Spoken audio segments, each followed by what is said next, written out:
Hey guys, welcome back to Kiwi Classics and Customs. We're back on the Barbera Red 65 Fastback today. We're working on the air conditioning and on the cooling system. So we've got the main evaporator box here, all mounted up to the firewall.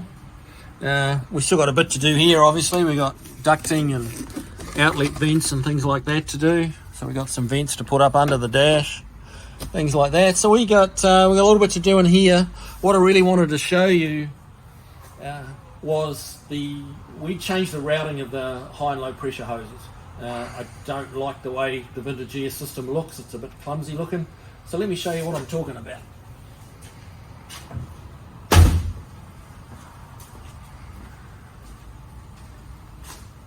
So in the stock application, like straight out of the box, you take the old heater box out, you're left with a big hole here, about a 4.5 inch diameter hole here in the firewall where the blower motor used to stick through.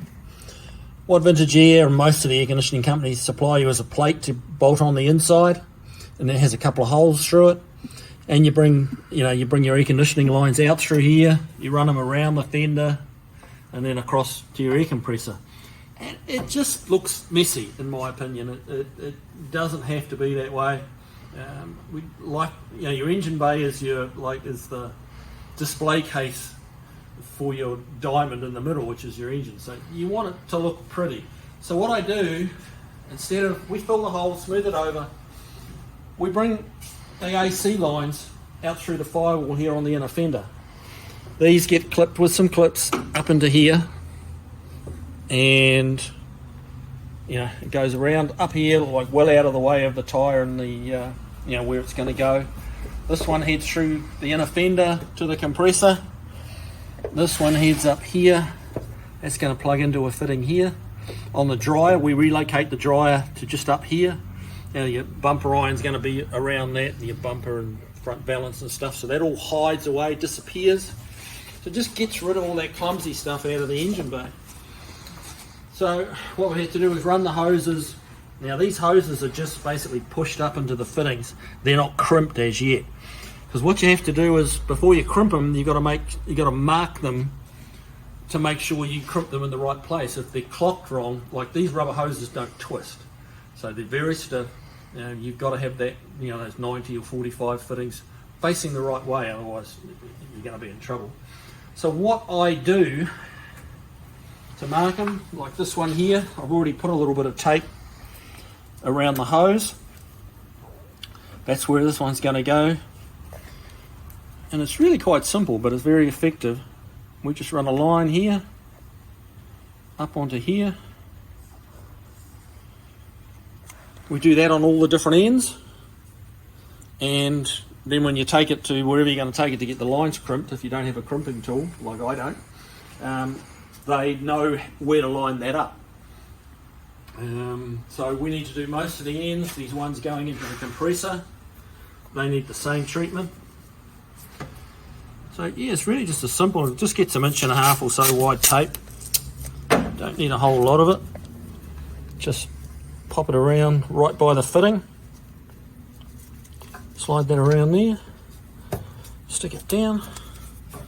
And then again, doesn't matter where on here, but just a nice straight line up.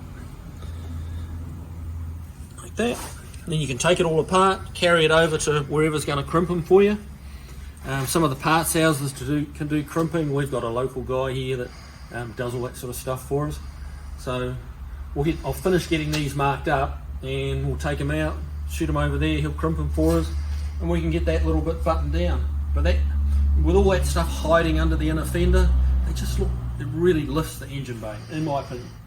Yeah, it's a bit more work, takes a little more time, but you're going to be really happy with the result. So that's that on the AC for now. Next thing I wanted to talk to you about was the cooling. Obviously we've got the engine in, time for the radiator to go in. We've got the condensers all mounted. This was a custom mount because we've actually cut a huge amount of material out of this core support to allow for a bigger radiator. Basically the stock radiator is about this width. The condenser, we're putting a much wider one in. What we have done is added these little brackets We did this prior to painting for obvious reasons. You don't want to be welding these in after paint. So yeah, we fabbed up these little brackets, welded studs into them. Radiator will drop in there, just plug on there. We've squeezed it as far forward as we possibly could, because with this front drive system and then a big radiator with a big fan on it, we've got just enough room here. I'll show you that. So over here is the radiators. We're using a cold case radiator. This is actually out of a 390 big block 68 Mustang. So you've got your inlets and outlets in the right places. This is the stock radiator actually out of this car, and it sits right, you can see the difference in size. So it's a good 30% bigger, and it's thicker. So you just don't have to worry about overheating anymore. The last thing you want to be doing your Christmas parade, it's hot, your air conditioning's on, you're creeping along at 2 miles an hour, and the thing starts steaming over. That's just not going to work. So spend a little bit of money, get a nice biggest radiator you can fit in there.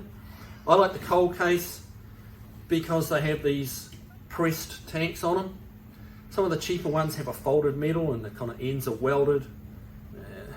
This looks more like a factory setup because it's actually a copy of the 68 big block Mustang radiator.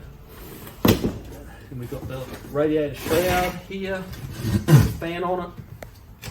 That just bolts on here.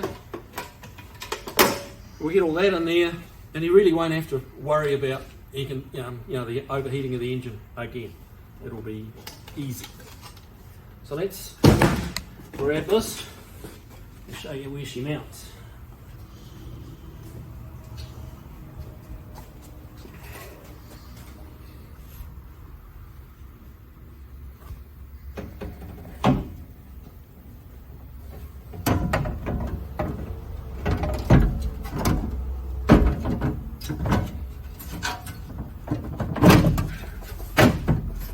So that fits in there, and you see we've tucked it right forward underneath the slit. We had to notch this out for the cap.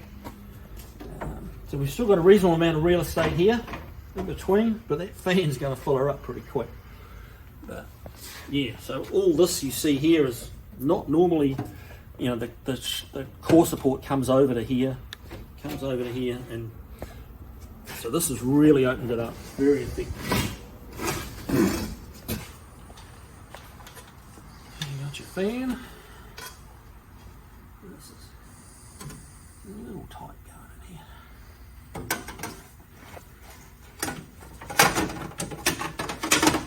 That's going to fit on there like so. So yeah, we got about 1/2 inch of clearance. That's a nice big CFM fan, the biggest one we could get in there. And yeah, once we get that button down, we'll get some radiator hoses. We'll get some moulded hoses, that'll be nice in there. And yeah, once that's done, we'll be that much closer to getting this old girl fired up. So there you go. Hope that's a few little hints for you, bit of advice, and hope you enjoyed it. We'll see you on the next one. See you guys.